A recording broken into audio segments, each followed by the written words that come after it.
I have been looking for a job since before I got laid off back in February. For those of you who are new here, I got laid off because I talked to HR about a lady who was bullying me, and instead of them actually handling the situation, they just fired me because she was more seniority than I was. I got fired. I got laid off without cause, and I guarantee you it's because one person from work just didn't like me and they decided to talk more shit about me and be rude behind my back, and yeah, and then now I'm the person without a job. I will link that video in the description below. It's a hoot. Back then I was pretty excited that they had laid me off. I was already looking for new jobs anyways, but the idea that they made the whole decision for me was obviously a lot easier for me. A huge weight was lifted off my shoulders. I could finally clock out of work. I no longer felt guilty for not being online or on my computer, and I could finally kind of focus on myself again. I had the opportunity to really think about what I wanted my next job to be, what kind of boundaries I would have with it, and just what I wanted to do next. Did I really want a job with no boundaries? A job that constantly expects me to be available? What was my work environment like? Do I work with nice people? Are they helpful? And what does my day look like? I have been applying for jobs since before I got laid off.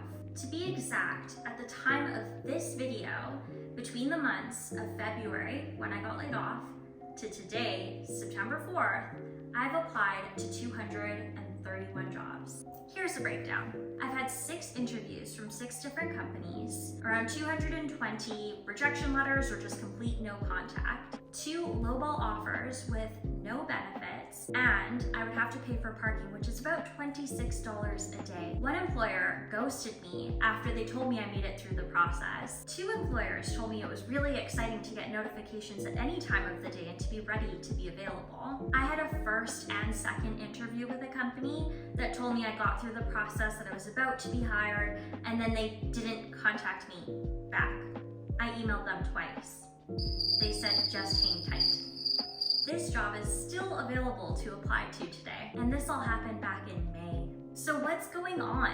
A lot of jobs are posting that they have openings that are completely non-existent. I've heard of employers mass selecting applicants and auto-replying with the rejection letter or that they chose someone else for the position, only to find that these jobs are still listed online. So I started doing some digging around, and by that I mean I just Googled why is it so hard to find a job in Canada 2024. The unemployment rate is up to 1.6 percentage points from its post-pandemic lows, a larger increase than in some historical recessions. Well, the unemployment rate is climbing. There are more people than there are jobs available. I've heard that employers are not hiring due to a shortage of skilled workers, and immigration, which is everywhere in the news right now. I won't touch on this. Employers are intentionally posting these jobs with the intent of not hiring anytime soon to collect a database. The list goes on. At the beginning of this whole thing, I was applying to jobs that were just in my field. I mean, I didn't go to school and become in debt for absolutely no reason. I applied for everything and anything in the field of marketing. I was told in 2 different interviews that I would be too bored at working at their companies. Still gotta pay my bills. And in another interview, I was told that I needed my phone on loud because they could need something in the middle of the night. And when did companies decide that their candidates would just be bored? Like, why are you interviewing me? Don't waste my time. It's not like I'm not trying. And if you're the government of Canada watching this, give me a job. I'm looking. I'm ready. I'm willing.